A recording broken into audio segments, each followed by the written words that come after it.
What is going on, guys? Noah Brewer here, back again with another video, and today I'm going to be giving you 5 steps that you can take to absolutely crush Chinese New Year's this year. Now, what do you mean crush? Because I know a lot of people think that this is like the death of drop shipping for a little bit, but it's really not.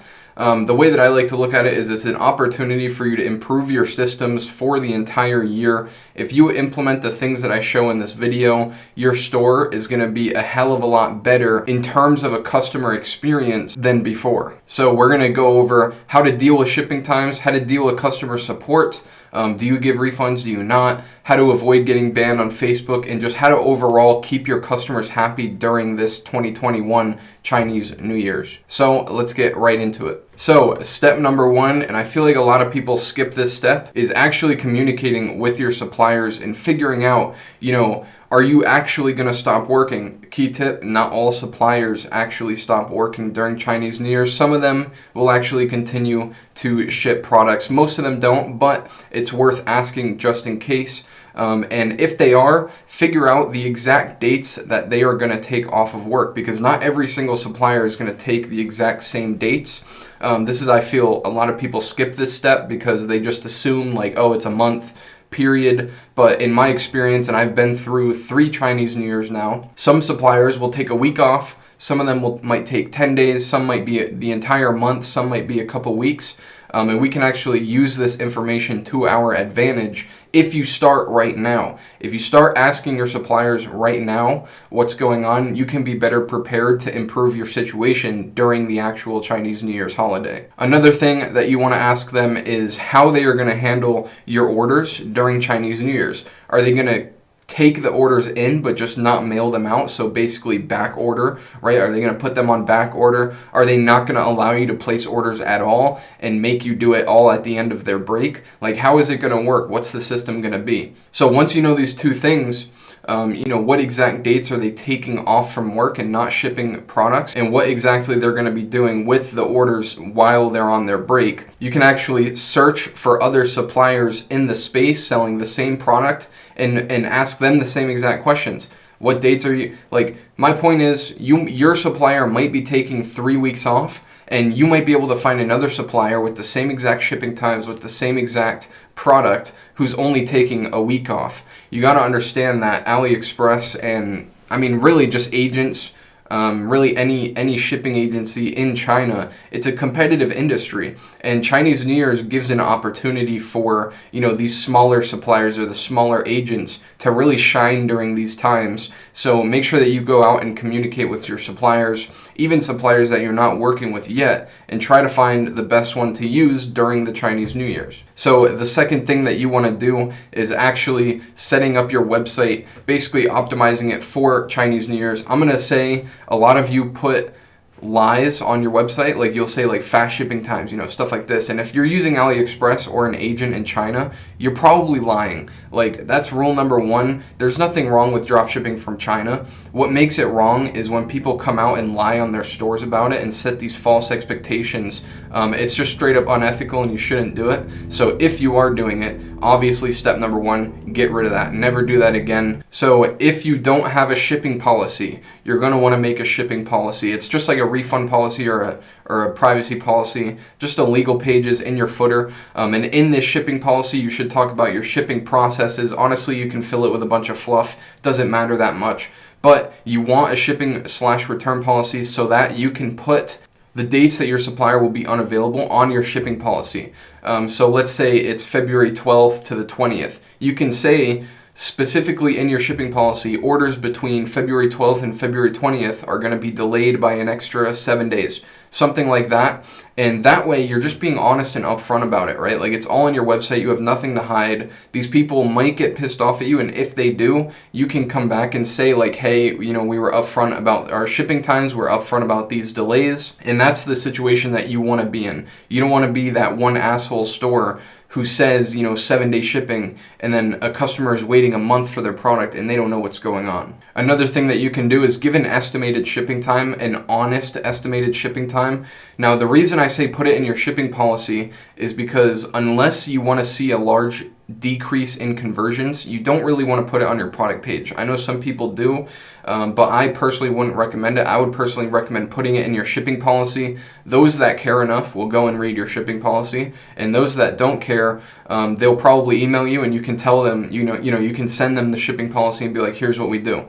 Give an estimated shipping time, add a shipping policy, put your delays on your shipping policy, like the specific dates that you have. Step number 3, gear up your customer support. Now, customer support is probably the most important thing during these times, mainly because you don't want your customers feeling like they've been betrayed. Delays in the shipping industry is perfectly normal any time of the year, and honestly, it doesn't really come down to like having long shipping times. It comes down to like how the customer is treated during that situation. If your supplier does screw you over, if something does go wrong, as long as you treat your customers with respect and you give refunds where necessary, yada yada, I don't think it's that big of a problem. People might get pissed off, but at the end of the day, it's more about how you treat them in that bad situation that matters. So assuming you have a VA, if you don't have a VA, obviously it would be yourself. Educate them on how Chinese New Year's is going to affect your shipping times. Let them know the dates of your supplier that's taking off work, let them know shipping times, all this information, and create scripts and plans for how you're going to deal with different types of situations. Like one example of 2 different types of situations, you'll have one customer asking for a tracking number, and the tracking number is probably not going to say anything because, well, it hasn't been mailed yet. So that's one situation that you might run into, and you need a script for your VA so that they can reach out and make those customers still comfortable with their order, even though their tracking might say that it's not mailed out yet. So step number 4, and I've mentioned this plenty of times before on my channel, is actually setting up what I like to call customer satisfaction retargeting on Facebook. If you do Google, you can also do this on Google. You could do this anywhere. Really, you can do this with your email list as well. But essentially, all it is you are retargeting people that were hit with your purchase pixel event. Basically, just do like a simple image, like maybe of the product, like just a nice image. And the ad copy is basically going to be, we'd like to thank you for doing business with us. We'd like to thank you for making your purchase, whatever. You can word it however you want. And I would say we want to make you feel like you're being taken care of. So if you need any help with your order, email this email. And turn off the comments for that ad. So it's basically just going to be an email and the example on the screen that I'm showing you now. So it's basically going to be the picture and then the ad copy. I'll show you an example on the screen right now. And that's literally it. And what you're going to do is retarget people that were hit with your purchase pixel. So essentially you're retargeting people that bought from you. And you're going to do a low budget campaign. Reason I say low budget is because CPMs on Facebook for retargeting purchases is usually pretty cheap. Optimized for reach, that's what gives you the cheap CPMs. And frequency, set it to 1 time per day so that your customers aren't getting bombarded with this ad, but they do see it quite often, probably over a 7-day span. So the custom audience that you're going to retarget is a purchase 7-day audience. So basically anybody that has purchased from you in the last 7 days. And this does a bunch of things. This is basically just like, it's a nice gesture. It'll show the customer that you're spending money to, direct them to the customer support. You want to make them feel like they're being taken care of. So this is a really nice thing to do. And in my experience, this has successfully increased feedback scores in the past. Like I have successfully brought, 1.5 feedback score up to like a 3.3. I believe those were the numbers in probably about 2 to 3 months. So it is kind of like a trickle effect, but this will help your store just in general, even not during the Chinese New Year's holiday. But if you don't have it, I would definitely recommend setting it up. It's a super nice thing to do. Almost nobody does it, which just baffles me because it was a great idea that I had, and it actually works great. Like your customers will be super happy that they're seeing ads with your email, and if they have any issues, they know exactly who to email. And that's why we just talked about gearing up your customer support, because you're probably going to be getting a lot of emails, especially if you're running this ad. But that is the point, right? Like we want the customers reaching out so that we can take care of them. That's essentially the point. We don't want them kind of hiding behind their keyboard and wondering what's going on. We want them reaching out so that we can explain the situation and handle their case. So step number 5, which is more of a mindset thing than a step, But essentially, be fairly loose with your refunds. I know a lot of people are super stingy with refunds. You don't want to take that $50 loss, and if you refund them, they're still going to get their product, and they're basically getting a one-up on you. I want you to drop all of that nonsense, because what's going to happen is if you don't refund people, your feedback score is going to be terrible, because people are going to think that you're a scammer, even though you're not. What they're going to do is they're going to buy from you. 3 weeks are going to go by, and they're just going to assume that your product is not being shipped, even though it probably is on the way to their house. They're just going to assume that you're a scam, and they're going to go report you to Facebook, which is going to give you a bad feedback score.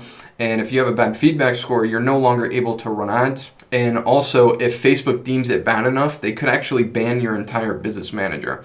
So this is why, all these things like gearing up customer support, running the purchase retargeting ad, communicating with your suppliers, like it's all super duper important to be able to actually drop ship during Chinese New Year's. Like if you don't do these things, you're running a massive risk of losing your entire business to a simple Facebook ban, and we don't want that. So I like to say, if a customer is out of control, if they are visibly pissed off, I would say give a refund. Most of the time, it's not going to be worth the headache. It's not going to be worth it for your customer support VA, or if it's you, especially if it's you, it's definitely not worth dealing with that customer's bullshit just to save $50. And not to mention that you're also risking, giving up your feedback score and your business manager at the same time. So obviously when you do give refunds, you want to be super respectful, and I like to leave a little note at the end saying like, hey, you'll still get your product, but we see where you're coming from.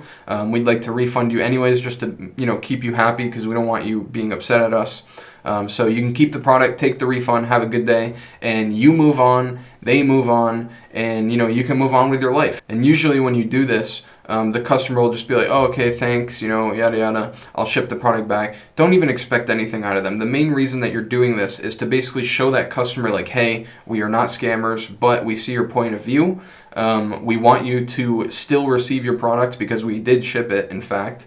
But we are also going to give you your refund back. You can also offer a 50% refund and see if that kind of calms them down a bit, because they know that you're a business, and if you did ship that item, then you're going to take a big loss on that order. And if you're offering them a refund and for them to keep the product, which, by the way, I have done this in the past, and customers sometimes do come back like, hey, I was refunded, but I still got the product. What do you want me to do?